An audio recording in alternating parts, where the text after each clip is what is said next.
Hello, everyone, and welcome to another Intuition Incubator interview. I'm Carolyn Beauchamp, the author of the recently published book, Horses to Higher Consciousness, Riding the Cosmic Current. And it's an inspirational memoir based on my life and how I had to learn to trust my own intuition.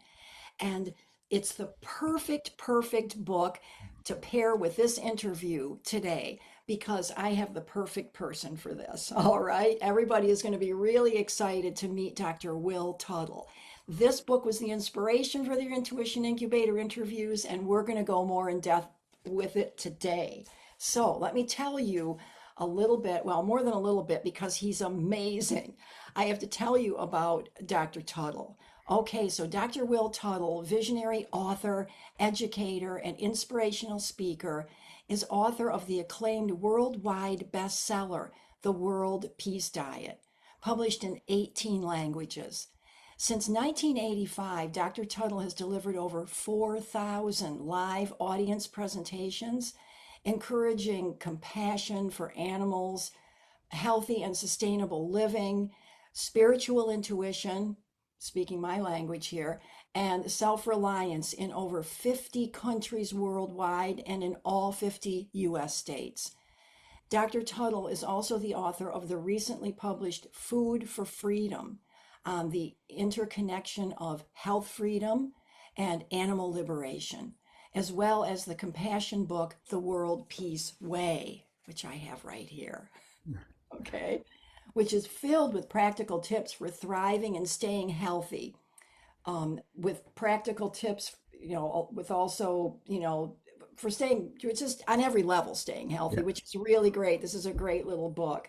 And also, which I have right here, Your Inner Islands, The Key to Intuitive Living, which I'm reading and is fabulous.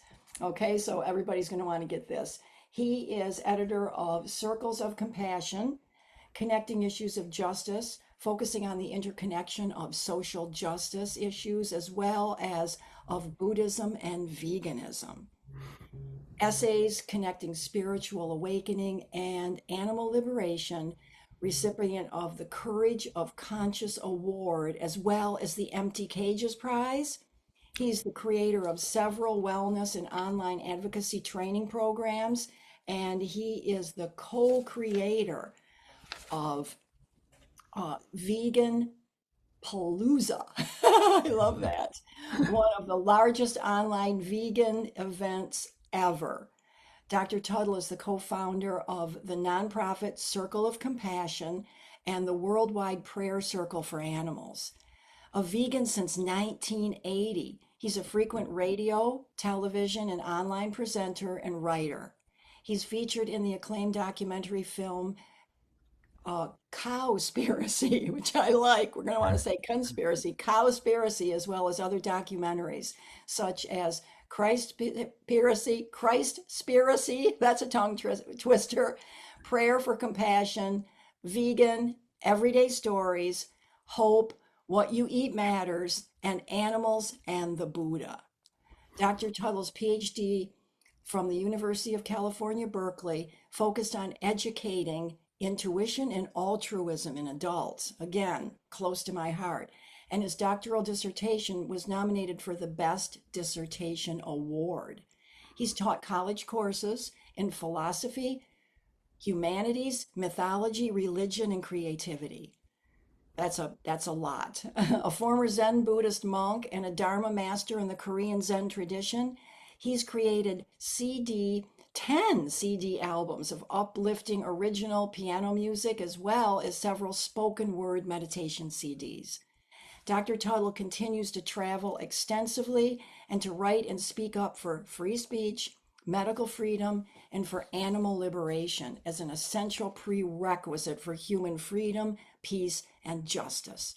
And you can see more at www.worldpeacediet.com. So that's a mouthful. Welcome, Will. I'm so happy to have you. Thank you so much, Carolyn, and thanks everyone for watching and listening. It's great to be with you, it really is. I'm so happy you're here and I'm excited to hear about your work. But before we talk about your work, I'd just like to ask you, Where did your healing intuitive journey really begin? Yeah, great. Thanks.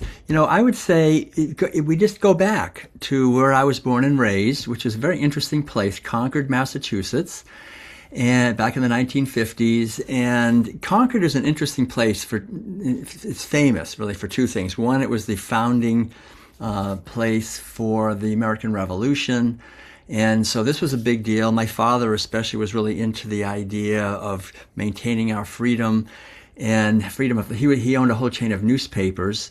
He was a writer and also a musician. He taught me to play the piano. My mother was an artist, so I was raised in a musical, artistic family with a lot of nature. We always were out camping and hiking in the mountains and skiing and skating and playing sports and so forth.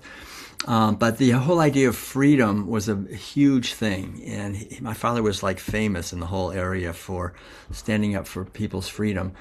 And then later, what I found out when I went away to college, Concord was also famous as the birthplace of the Transcendentalist movement. So I learned to swim in Walden Pond. I was born in Emerson Hospital, went to Thoreau School, Alcott School.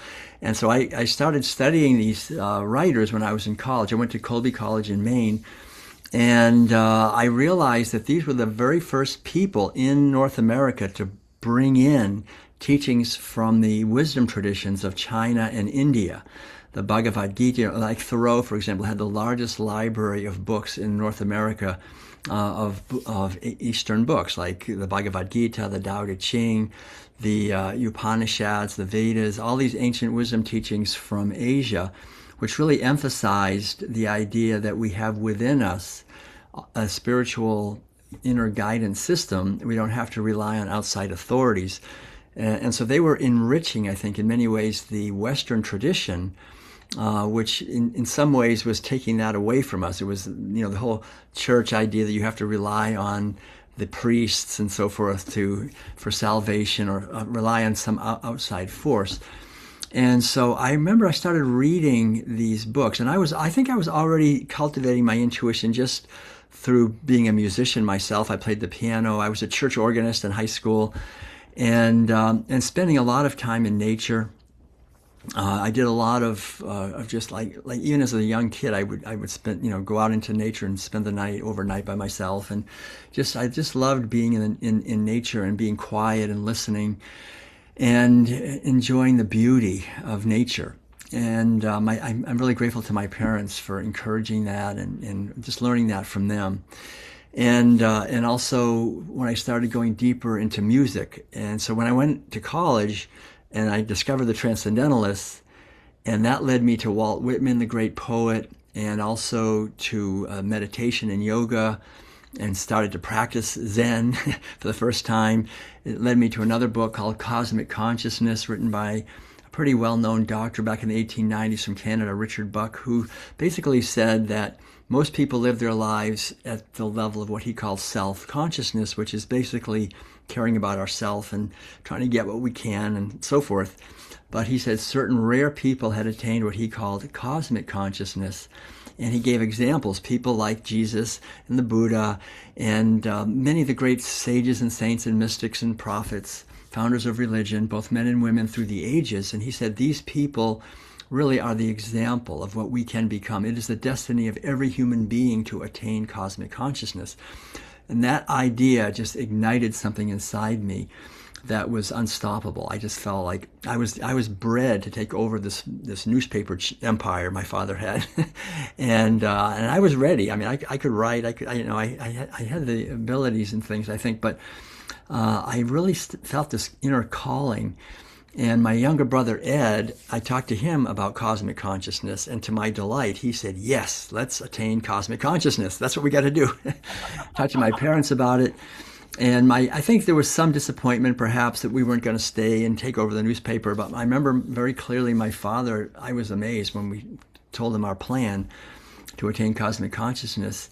And because he said, well, how are you going to do it? What are you going to do? And so we had thought about that, and we decided that there was only one sure way to attain cosmic consciousness in 1975, and that is to go to California. So we told him we're going to go to California. And I remember he actually quoted Thoreau. He just said, "Every man must march to the beat of the drum that he hears. If that is what you're hearing inside yourself, then you have our blessing." And so I remember we walked down the driveway of our parents' home with some fresh baked cookies from my mother, little backpacks. We had no money. We were just going to walk the entire way with no money. We decided we were going to be like the sadhus of India and just meditate, and somehow we would be taken care of. We didn't know how, but we just thought this is a divinely guided mission we're on. It's a pilgrimage, and we're not going to pollute it with finances. So we started walking, and we walked on several weeks, and we got as far as Buffalo, New York, and at that point it was October and it was really getting cold, so we decided to change our plan and just head south, just walk, because we were just walking about 20 miles a day, every day, just walking. We would usually spend the night on the floor of a church if we could, or somewhere, or in the forest, or whatever. And so we just walked down through upstate New York into Pennsylvania, all the way across Pennsylvania into West Virginia, down through West Virginia. And I remember when the first night in West Virginia, they said, "Boys, you're in the Bible Belt now." And I didn't know what that meant. I said, "Well, what do you mean?" And they said, "Well, you're in the Bible Belt, you'll find out." They tried to save us every night, because we were just vulnerable. We had no money. We were just walking and meditating. And I was working really hard on a meditation practice that I had learned. Both of us were doing the same one, actually. We learned by a great sage from India whose name was Ramana Maharshi. And he recommended as a practice to go deeper and deeper with the question, who am I? Just go deeper with that and understand you're not your body. You're not this collection of thoughts and feelings and memories and likes and dislikes and all this stuff, this baggage. Find out what you are, So every day, thousands of times, I was just saying, who am I? Who am I? Trying to go deeper with that. And we just walked. And then we got into eastern Kentucky. We walked through Appalachia. The people had almost nothing. We had really what I would consider, in a way, minor miracles happening around us all the time. We never went hungry, really. I mean, one time we were pretty hungry at one point, and we were walking along, and there were these 2 sandwiches wrapped up by the side of the road, I remember. And the thing was, we weren't even surprised. It was like, oh yeah, here it is, We just, because we had found, it, and sometimes, like I remember this one time in Kentucky, they asked us to speak to the Sunday school, and we told the kids, the most important thing is to follow your spiritual inclinations. What Jesus said is true. Seek ye first the kingdom of heaven, and everything else shall be added unto you. And I said, we're finding that's true. We just focus on the kingdom of heaven within us, to discover that, to awaken to that. And so they were grateful. They gave us like $30, which back in 1975, that was something, it was like, wow. So we had this money, And I remember we got to a little restaurant. It was time for lunch, and dinner, lunch for 2 people back then cost maybe $12. And so we gave the waitress an $18 tip, and we just kept walking. We just thought, every day will take care of itself, and we won't hang on to anything. And we ended up eventually at a big hippie commune in Tennessee called The Farm. It was the largest hippie commune in the world back then. That's where I became a vegetarian, because they didn't eat any animal foods. And I learned from them that people are starving because we're eating animal foods. And that's very wasteful. And then we stayed there for a while. But it was really a great place, but we couldn't really focus on our meditation practice. So we decided to keep going farther south. We ended up in northern Alabama, in Huntsville, Alabama, in a Zen center that we heard about. And that was perfect. Then we could just meditate every day from 6 o'clock in the morning, pretty much until 11. And then we'd take a short break for yoga and lunch, and then we'd meditate from 2 to 5, and then we'd take a short break, and then we'd meditate in the evening. So we were probably meditating 10 or 12 hours a day, just sitting, on the floor, just quieting the mind and working to meditate. And so I ended up basically spending the first 10 years of my life. That led to living there, then a meditation center in in Atlanta. And then from there, I moved, I did come out to San Francisco and ended up in a Tibetan Buddhist meditation center and studied Tibetan Buddhism pretty intensely, did a lot of practices there. And then back into Zen Buddhism, I shaved my head, I became a Zen Buddhist monk, lived in South Korea. and did a very intense meditation there. We would get up at 3 o'clock in the morning and start the day and meditate all the way until 9 o'clock at night. I took a vow of silence for 90 days actually, and so I think all that practice, basically is the foundation of what I've been doing ever since, which is more teaching. I ended up deciding to come back and got my Ph.D. at Berkeley, like you mentioned, taught college, and did my dissertation on intuition development because I really had this inner feeling that this is the missing link in our society. And I'm so glad that you're interested in this because I really think there's nothing more beneficial anyone can do, not only for themselves and their loved ones, but for the whole human family and the whole planet, than developing our intuition. It's the greatest gift we can give, because if we're not connected to our intuition, then we're being guided by the cultural program. And like Krishnamurti said, it's not a good idea to be well adjusted to a profoundly sick society. I love that. So we're just basically, doing whatever our parents and teachers and friends and neighbors and relatives and all the ads on TV are telling us to do, because we're programmed. We're like little sponges. From the time we're born, we just soak everything up, and then we live that way. And intuition is this inner guidance system that's connected not to our cultural program. It's connected to the being that we are, the authentic, infinite, eternal consciousness that is our true nature. And that, when that's guiding us, then we live a life of authenticity. We live a life of meaning, and we have a deep inner feeling of joy because we're living our life, and that's inherently joyful. And that was what I discovered on this walk with my brother. We were walking along, and we didn't have any reason to have any happiness or joy, in the outer sense. We didn't have any security. We didn't have anything to protect us, really. We weren't doing what we were supposed to be doing. People didn't approve of it really at all. And yet I remember having these waves of joy just washing over me, walking down some little backcountry road in Kentucky or somewhere. And I think it was because we were living our life. And I think that's the great gift that intuition gives us. It gives us this underlying feeling of joy because we realize that life is a tremendous gift, that we're on this beautiful planet. We have all kinds of opportunities to learn and to grow and to contribute, to be creative, and to remember our true nature and to attain higher and higher vibratory states of consciousness. And then through that to help others, to really be part of the healing of our world. And so it's a tremendous gift, a tremendous opportunity. The problem is that we're all wounded from the time we're little kids because we go through an educational system that's basically not education, it's indoctrination.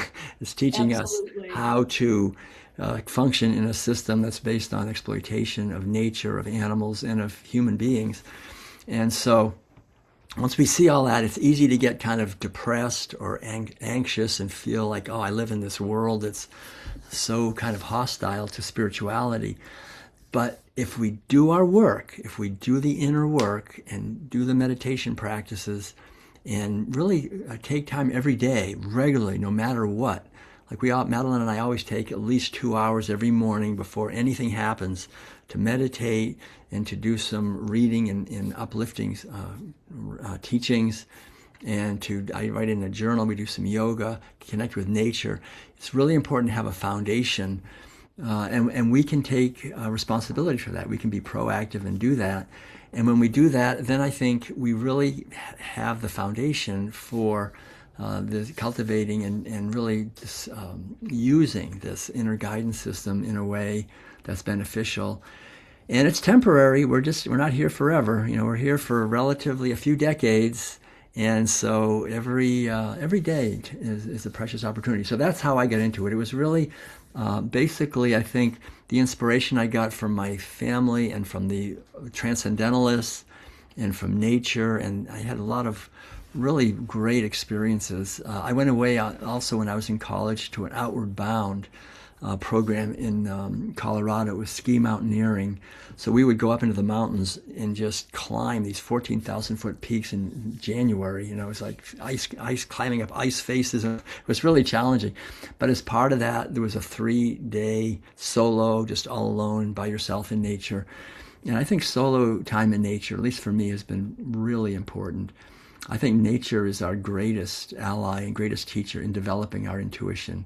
In the natural world, if we really open up to the trees and the flowers and the stars and the moon and the wind and the rain and the mountains and the jungles and the forests, it's a naturally inspirational and can just help us to remember, to bring us back to this inner wisdom. We get too, I think, wrapped up in the human world with all of our dualistic. It's very dualistic. Everything is us and them, and we get more and more divided, and we like this and we don't like that, and those we're arguing. So like what you're doing, I think, is so important, to just create this space where we can focus on the eternal dimension of consciousness, which is where wisdom resides, where we get beyond the dualisms that divide us from nature and from each other, and can remember that what we are is a whole being, and that we're just here for a short time. Our body is a vehicle, and we can express through that, and we can help each other. I think that's the great gift that you're doing and that we can do for each other, is that we are each other's teacher, for better or for worse. Sometimes people teach us things that we probably would have been better off if we never learned that. But if we can teach things and exemplify a way of being that's helpful, that's a fantastic thing. So I want to thank you for the opportunity. It's been great Oh, already. you're so welcome. And what I love about that is, I believe we're both the teacher and the student. Right. But by sharing this, it's more through our stories and through what we've lived, which I talk about in my book. I had to go through life, and like you did on your journey, I had to just go through bit by bit and allow and trust the next guiding thing to come through. And that's how I developed my intuition. I was, grew up raised in the 50s too. So I went through the same thing. But what was different is my father was a dentist, and it was a very conservative Midwestern family, and there was no room for that. Even though my parents were, very religious. We grew up Catholic, and I went to Catholic school. Everything was programmed, but there was really no room for that inner calling, because I didn't gravitate toward that professional life that my family thought I should, right? And so I really had to buck the system, and I had to go against that disapproval and that judgment, and just say, no, it's okay. I've got to do it anyway, and put Yes. the blinders on, right? But through the journey, I became better and better at trusting that intuition. I didn't have anybody really to rely on. At that time, I only had this, religious upbringing, which didn't resonate with me on any level, because I'm exactly where you are, and where I always was of that feeling. I would say, you know, Jesus said, what was my favorite one that Jesus would always say is, "These things I do, you can do, and greater things than these you will do." And I would say, well, why isn't anybody talking about that? And the kingdom of heaven is within. I'm going, why isn't anybody talking about this? But as you just explained, that intuition is the kingdom within, which is what you Right. started out on your journey knowing. So you really had, boy, you had a head start, Will, and your parents were so aware. That was great. But then again, I believe we all create the Right. situations that we need to learn the lessons we need to learn. And my story never would have come into being had I not had to go through what I went through, Right. as did you. So I really love that we're here sharing this and sharing with others. It's okay, trust your intuition. I feel more like a cheerleader in that sense, right? We're like, here's, Right. listen to that within. The name of my business for my hypnotherapy is Inquire Within. And Yes. Right. always go back to that, what's going on within you. And you have been such a champion of that.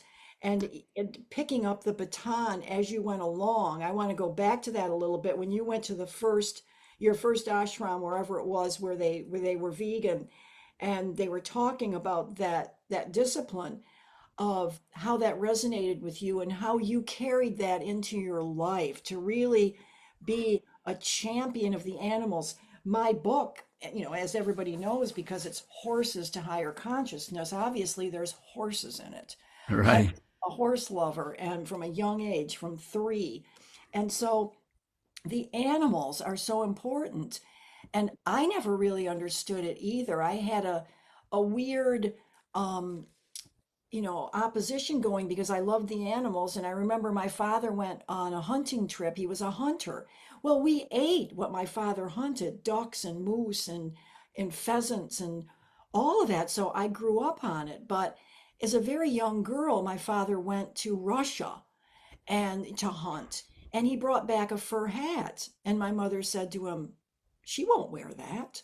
She loves animals. She's not going to wear that fur hat. And this was way before Uh-huh. the whole PETA thing. That was way before all that. So um, I want to segue into that a little bit about your intuition about that and how and where you took that. Right. No, I'm glad you brought that up because you mentioned, of course, that when we open up our intuition, very often we find we're bucking the system. we, Yep. you're not, and that's been a real theme in my life. I think also for my wife Madeline. I'm sure for you, anyone who's on a spiritual path, you just can't go along, and you got to like no, no, no, and it can be very challenging, very difficult. Sometimes even getting enough money to have enough to eat, or if you're in a situation where, like when I wanted to write my dissertation at Berkeley, it was like, what am I going to do this on? My interest is in intuition, but luckily there was one professor who said, that there's a strong academic tradition, actually, Henri Bergson, going back to the Socratics, the pre-Socratics.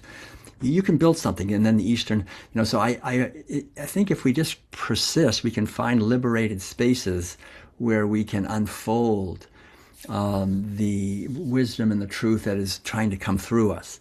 And it's important, I think, that we make that effort. Very often it takes 10 or 15 times, going around to try to figure that out. And it's very similar, I think, with our treatment of animals, like you're talking about. It's like we're just sort of corralled into looking at animals as objects to be used, right? And, hunting is one thing. And I'm fortunate. I think my father never liked hurting animals, so he never hunted. We had neighbors that hunted, but he would never go with them. And so I kind of learned, I think, somewhat from him, not to get involved with that kind of stuff. But I did go away to summer camps where we learned to shoot and where people were talking about hunting, and there was that energy around. But just eating like we did the flesh of animals every day for, they weren't hunted, they were herded, right? They were living in factory farms basically before they were killed. And so I was aware of those things a little bit, and I went to a summer camp in Vermont, and where I actually killed my own chickens. We actually killed our own dairy cows. So I participated in that also, and when I was in my early teens, and it was shocking, really. But I was so programmed that this is what we have to do to get enough protein, to get enough calcium. Yes. This is the animals were given to us. And so it's hard as a child to break out of that, I think. But luckily, like I mentioned, at this place called The Farm, 900 people, they were all vegetarians. We would call them vegans because they didn't eat meat or dairy or eggs or even honey. They were really like what we would call vegans. Way back in 1975, they had already figured that out.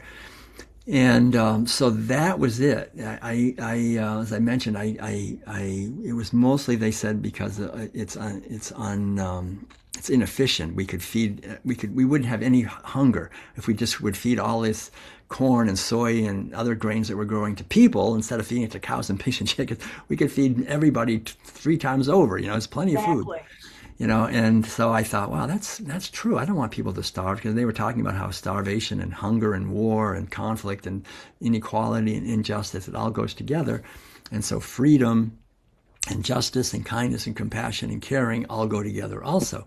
So their example was a big, huge influence for me, and it was really rooted in Buddhism. Their teachings, they were following kind of a Zen Buddhist path, but it was non-denominational. They also talked about Jesus and Christianity, all of it, seeing the similarity of all the world religions, that they're all promoting the golden rule, basically. Don't do to others what you wouldn't want to have done to yourself.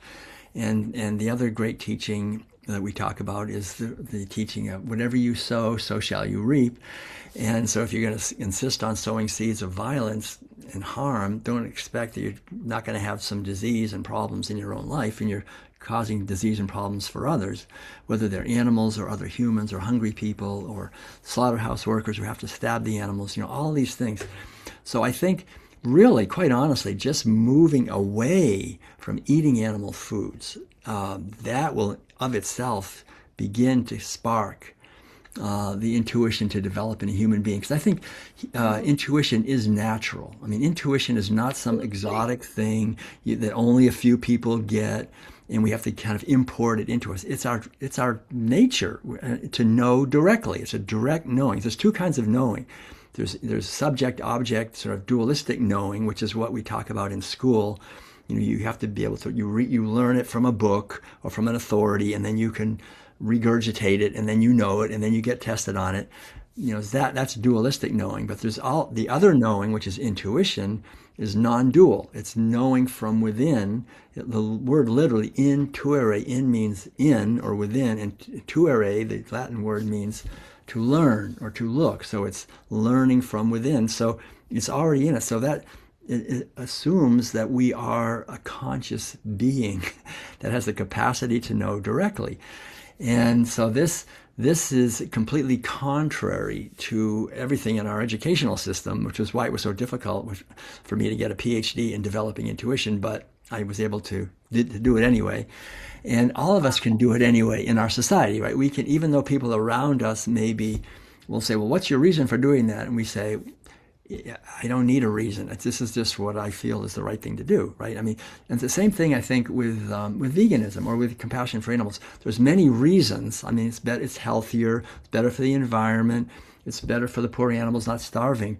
But I think at a deeper level, it's just a knowing. It's like they are not food, right? I mean, I don't see a human being and I think I want to take a bite out of their arm. I don't see, I don't see a squirrel and want to bite that. I mean, we don't want to go around biting things.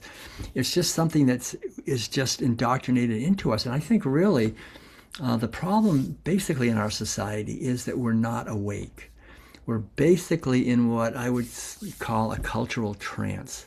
That is basically and sort of we're hypnotized into it from birth. We're just brought into this hypnotic trance to use these words, to look at ourselves in this way, to eat this food, that these are the goals, these are what we do, and this is the approved thing, and we continually reinforce it with each other, and we police it in each other. We reinforce it in each other.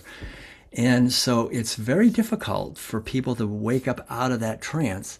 And it takes many forms, but one of the forms, I think, really is the food, because it's food that has such a huge amount of violence in it. If we actually, and Madeline and I, we lived in an RV traveling. One of the great things about ways to develop intuition is just to travel a lot, because you're always in a new situation. So we have to use our intuition just to get along, And we've been to slaughterhouses and stockyards and factory farms, and we've seen the hell realms where our food actually comes from. I mean, you think about it. Our body is this precious vehicle. It's the vehicle that we create. Through us, babies are born. Or through us, teachings come. Through us, our books are written. Music is made. We love and kiss and so forth. You think this vehicle, we would only build this temple with bricks of joy and freedom and caring, and yet we're building it with horror and misery and fear and terror and despair and anxiety and agony. That's what these animals are experiencing, for sure, all of them. Exactly. And then the people are ingesting that. And then we eat it. We cause it. We eat it. And so that explains a lot why our intuition is not happening, because intuition is actually opening to understanding, directly. But every time, 3 times a day, the most intimate connection I have with nature and with my society is food. And I'm going to say, I say, no, I don't want to know. I'm not going to know. I don't want to make the connection. I just don't want to know. Leave me alone. Don't tell me about it. And so when you want to enslave a population, the best way to enslave them is to have them eating animal foods, because then their whole ability to make connections, their inner wisdom, their basic sense of self-respect is eroded. They feel ashamed of themselves. They have to do it. They're paying people to stab animals, to sexually abuse females, to steal their babies and kill them. I mean, it's really horrific. And we know that on a deep level. So we have to just learn to not make the connections. And the definition of intuition is making connections. It's making these connections. And aha, we have a breakthrough, an intuitive insight. Aha, I made the connection. And so every day we practice not making connections, suppressing the capacity to make connections. So that's a foundation, really. An essential foundation is cultivating compassion, making the connection. When we look at a burger, we see the being. When we look at a fish stick, we see the being. When we see cheese, we see the being. That's making the connection. Then our natural heart of compassion is activated, and our wisdom is activated, and our creativity is activated, and our sense of self-respect is activated, because self-respect comes from respecting others. Kindness and respect for other beings. Then we have kindness and respect for this being that we are. So all of this works together. So the problem is, when we enslave animals, we end up feeding our own enslavement. And when we look at them as mere objects to be exploited, we find we create a whole class of very wealthy people who look at us as objects to be exploited as well. So that's something I think that's very liberating to understand, and to realize that each one of us can actually question the deepest assumptions about the nature of reality, like food. What is food? Organic, whole, plant-sourced foods. I've been eating that way for 46 years. And it's great. I mean, here I am. I'm in my 70s and thriving and healthy. My wife's also the same way. And not just us, millions of people. So it's a fantastic foundation for health. But I think more than just physical health, it's really our spiritual health and the spiritual capacities to open up to our intuition. But just going vegan, on the other hand, doesn't necessarily mean it will suddenly become intuitive. We have to do the inner work. See, a lot of people do that. So that's an important thing. I think it's very important to really have a discipline, like I mentioned earlier, like in the morning, really practice listening within and turning our attention within and opening to our inner guidance for the day. And when we do that, we practice that, and it's a practice of strengthening our connection with our true nature. And so all these things work together, and it's important to see all of them, our relationships with other people, our connection with nature. There's quite a few different aspects of developing intuition, but the underlying idea is like what you say in your book, I'm sure. It's your intuition. These are horses. I mean, I really like the idea you say horses. Horses have been cross-culturally represented our spirituality for thousands of years. The power of the horse, and the horse with wings that can take us into other dimensions of awareness. That actually happened with me in my book, and I speak of it. I mean, so Yeah. they're not just physical. There's the spiritual reason and the upliftment that I experienced through my hypnotherapy. So it's an actual real spiritual experience with the horses. And another interesting thing with the horses, after I wrote the book and I was doing a book signing up in Central Florida, which is horse country, that's where a lot of people, Ocala Sure. area. And Yep. after the book signing the next day, there was a horse Reiki healing session at a horse rescue sanctuary. And I went to that, and they had a shaman, they had a Reiki practitioner, and the horses in the pen. And we went into the pen with the horses. We were allowed to connect to whichever horse we wanted to connect to. They actually had a massage table in the corral. And then each person, as they were doing their Reiki healing on the table, the shamanic woman was communicating telepathically with the horses. She knew what they were saying, and the horses would come up and to the table, the horses that were attracted to come to you, and she was telling me what the horse was saying. And it was Wow. exactly what was happening in my Yeah. life. And and the thing is, it's not. I mean, it's horses, but it's not. It's all the animals. I think really Yes, they're have this sentient capacity. beings. They're Yeah, sentient beings that have feelings and are intuitive as well. they are. I remember, like Madeline and I go to these animal sanctuaries where the animals sometimes are, sort of escaped from the factory farms. And I remember one time that we were there, and there were some pigs in this pen, and they had been in there for a long time, so there wasn't very much left, in terms of eating something nice. It was kind of muddy, and that was it. But outside, like where I was, there was some really nice, rich greens. And so I remember I just took these greens in my hand. I didn't say a word, and the pigs were over on the other side. And I just thought, I have these really nice greens here. And this pig came running right over, and like, I mean, it was so amazing. And that's the thing. These animals really, they're tuned into thoughts. Our thoughts Of course. are much more telepathic than we realize. And that's something we have to really honor and respect about the natural world. There's much more going on in communication among animals. And we've had Absolutely. that sort of suppressed in us as humans from the time we're a little kid. When we're a little kid, we think we start talking about seeing auras or little people or whatever it Imaginary is, and we're friends. told that we're crazy, and so we learn to just suppress all that. But it's not. It's something that the animals have, and that's one of the things I really think. That's why it's so painful, really, to think these animals. They know what's going to happen to them, That's really, and right. it does happen, and it's so we're eating a lot of that fear. We're causing that, and I think it's really important to realize that we can do practices that'll help us. Like, for example, one interesting thing that happened for me when I was maybe in my late 20s, early 30s. My old Zen teacher told me that when he was a youngster, he heard about a practice that men did in India, where they would walk for 72 hours without stopping. They would just walk for 72 hours without stopping. And he said he did it when he was young. He said it's quite an experience. And so I thought, oh man, I wish he never told me that, but I have to do this. I know. So I decided to do it. But the thing that was interesting was I started walking. I lived in Oakland, California. I was walking in the backyard of the little house that we had around this plum tree, and it's really a hard thing to do. And I remember I had walked like for 12 hours without stopping, and I still had 60 more hours to go. I was already like really but I pushed on, and the thing that was interesting was that the nights were very difficult. It was dark. It was kind of and things. It was like another world, and they went on forever.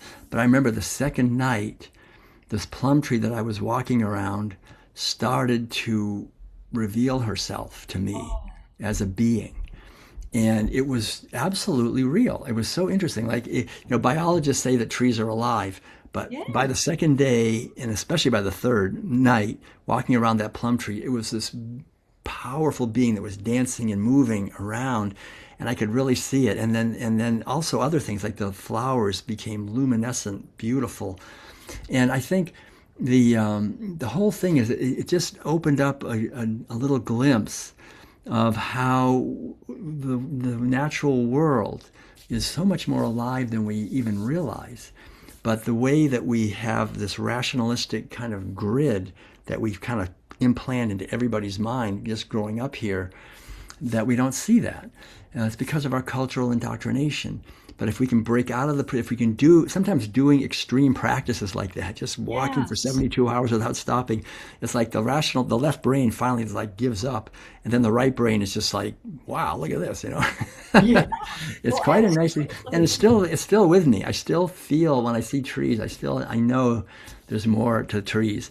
And I think that's something that really is enriching because we live in a world where we just look out at the forest and we look at board feet of lumber and how we can use it, and everything is Yeah. something to be used, and Again, how many, and it's our intuition that liberates us from that. It's seeing the deeper aspect of life. It's so beautiful. And speaking of the trees, I was meditating in my backyard and I have 100-foot bamboo thicket in my backyard. And as I was meditating one day, the bamboo trees spoke to me. So I know Yeah, exactly what you're talking about. right.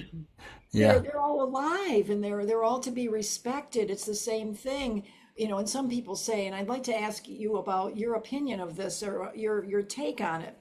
They say, well, you don't have to be vegan because, you're killing the vegetables just as much as the meats, the animals, so it doesn't matter. So, but I thought, no, and if we're reverent to our food, but what's your take on that, of the difference between that? Well, the basic thing is that just from a point of view of how we're living, it takes an enormous amount of land to grow crops to feed to cows and pigs and chickens and factory farm fish. They eat a lot of corn and soy also. So, according to when people do studies of this, they say that if someone who goes on a vegan way of living, not eating any animal foods, is saving somewhere between 50 and 100 trees every year. So, because they're cutting down forests to grow Yeah. grain, so it's this continual deforestation that's happening because we're eating animal foods.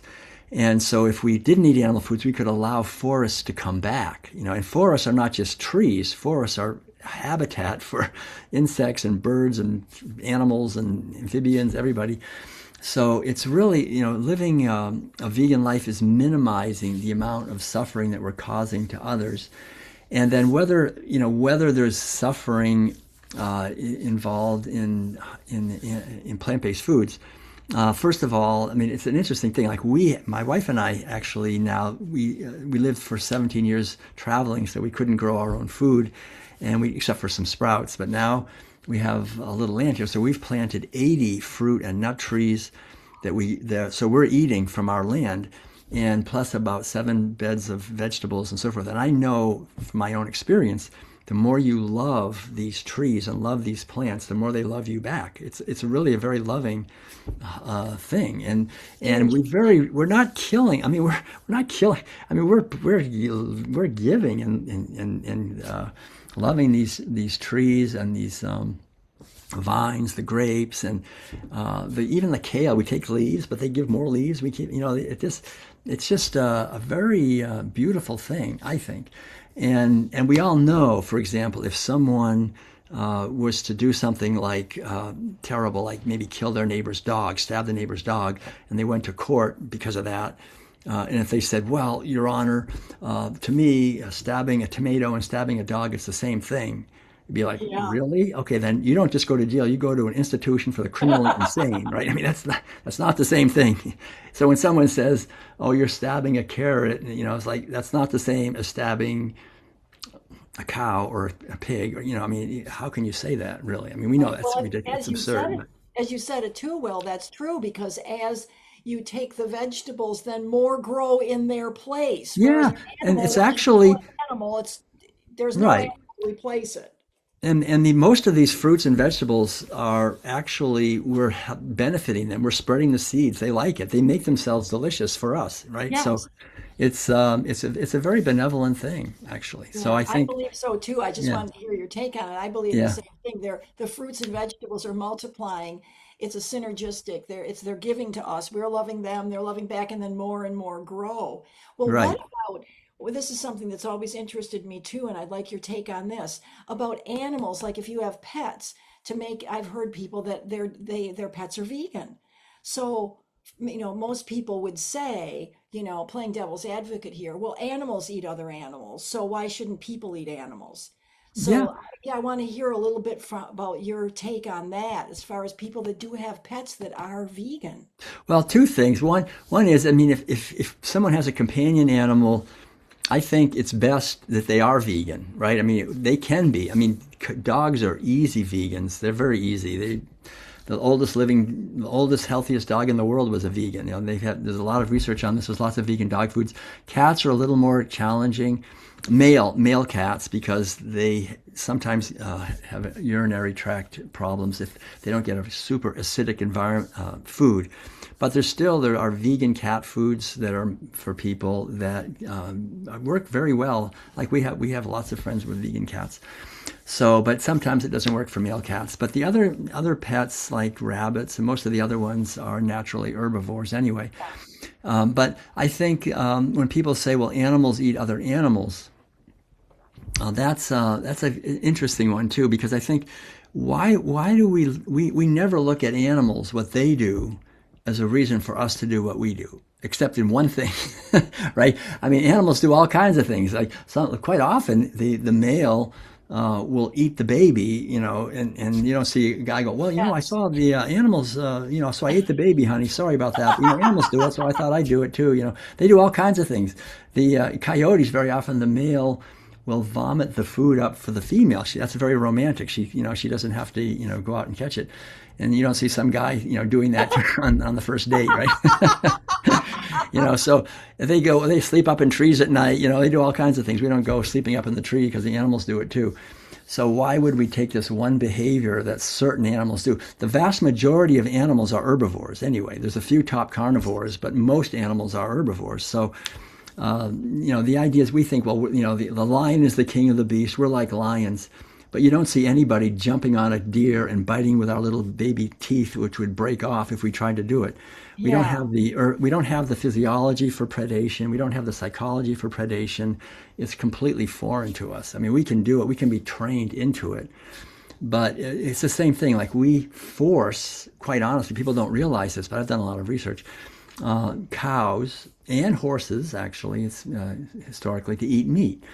But like for example, with cows and pigs and chickens, all the animals who are eating, their feed is routinely enriched with byproducts from the factory farms. Yes. So with fish meal, with bone meal, with blood Yep. meal, with all kinds of stuff. They would never eat meat. Cows, you can't imagine a That's cow right. trying to catch fish, but they're eating very rich food to fatten them up so they can be exploited. And so anyone who's eating meat is being exploited, eating rich food to fatten them up for triple bypass surgery or whatever. That's how Very that's how good. they're being exploited. So I Very think good analogy. we have to understand that it's we're not designed. I mean, we don't have the dentition, we don't have the psychology, we don't have a digestive tract or circulatory system. It's really harmed by animal foods. I mean, we can tolerate it. I mean, cows can tolerate it. You feed them meat, they don't just die. The system will try to get used to it. Horses, very often, in wars, they force them to eat meat. They had to. That's all they had. But they can do it. Our body, the physiology has tremendous intelligence. It'll adapt however it can, but it's not in the best interest. No, it's not optimal. Well, speaking of which, eating our way to extinction.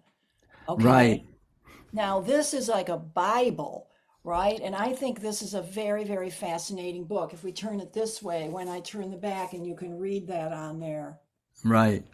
Now, that's a wonderful book. It's actually the product of a documentary film called Eating Our Way to Extinction. And the documentary film, you can watch it online, and it's very well done. And it just really shows that by eating the huge amount of animal foods that we're eating, we're cutting down rainforests, we're destroying oceans, we're destroying aquifers, we're really, really causing havoc on the ecosystems.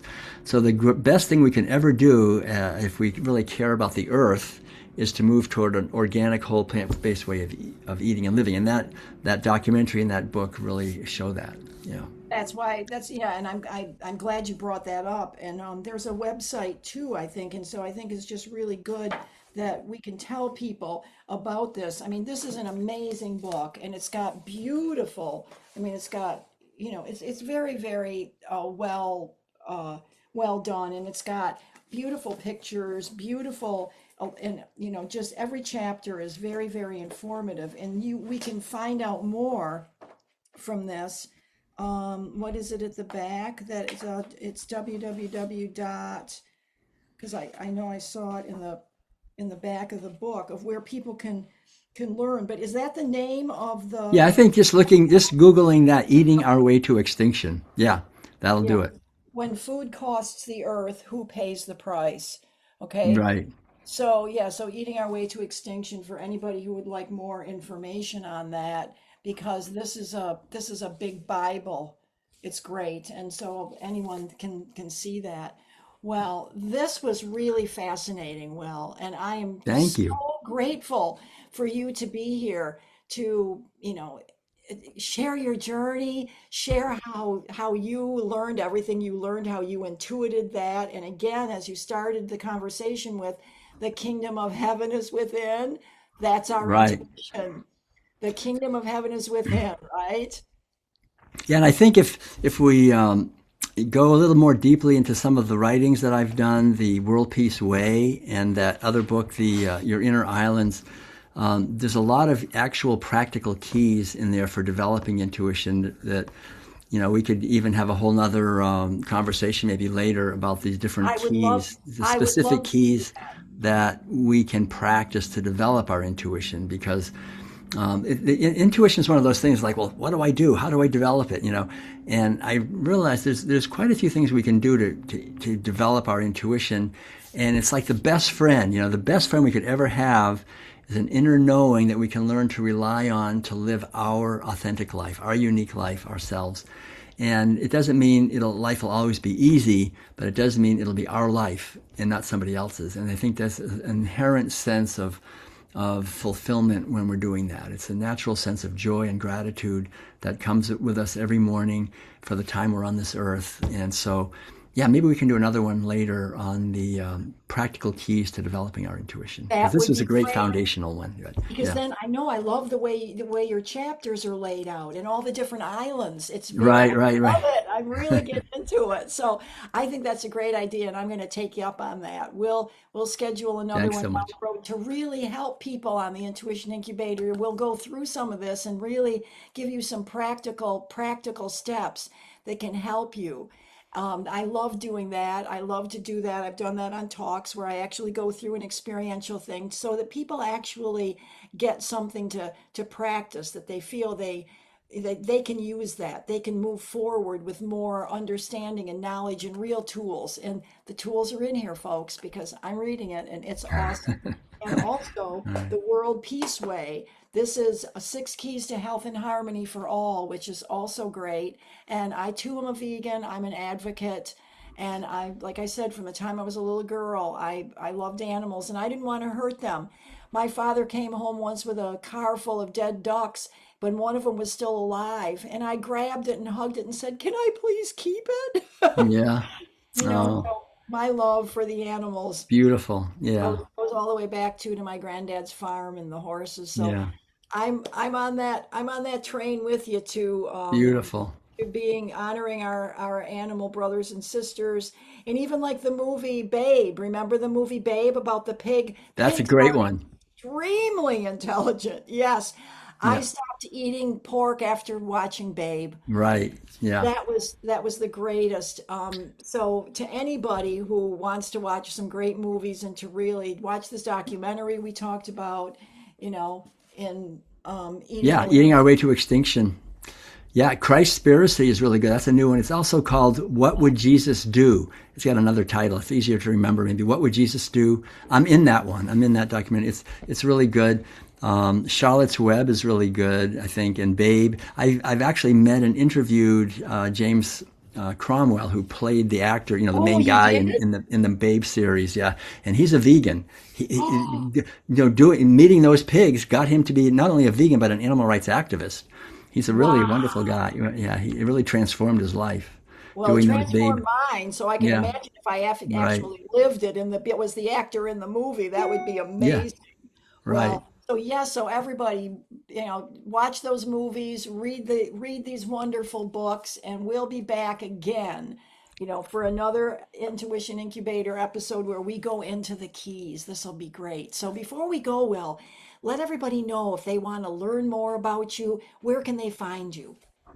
Yeah, you said it earlier. I think that's the best way. www.worldpeacediet.com. You can put that in, or just my name, willtuttle.com. They'll take you to we have our schedule of upcoming events, videos. My wife, Madeline, her intuitive kitchen. She's got Madeline's intuitive kitchen. You might want to have her on sometime too, because she's I very intuitive. And from Switzerland. absolutely. Yeah, we've been married now for 34 years. And yeah, and we have the books, the recordings, our trainings that we do also. So there's lots of information on our website. Well, Yeah. okay, so everybody, you can go to either place to find Will and learn more, and I will tell Madeline. I'll take her up on that too. Great. All right. And then we'll have our other intuition incubator where we go through the keys. So again, thank you, Will. I can't thank you enough for your service. I mean, there's no one on this planet that I know like you. I mean, you are such a champion, and I am honored and privileged to be able to have this conversation with you today and have all our intuition incubator friends out there see what you're doing and what you have done and what of great service you are to humanity. So thank you, my brother. Thank you so much, Carolyn. Yeah, Bless thank you. you Thanks, everyone. so much. And thank you, everyone, for being here. And we will see you again real soon on another Intuition Incubator interview. Bye, everybody.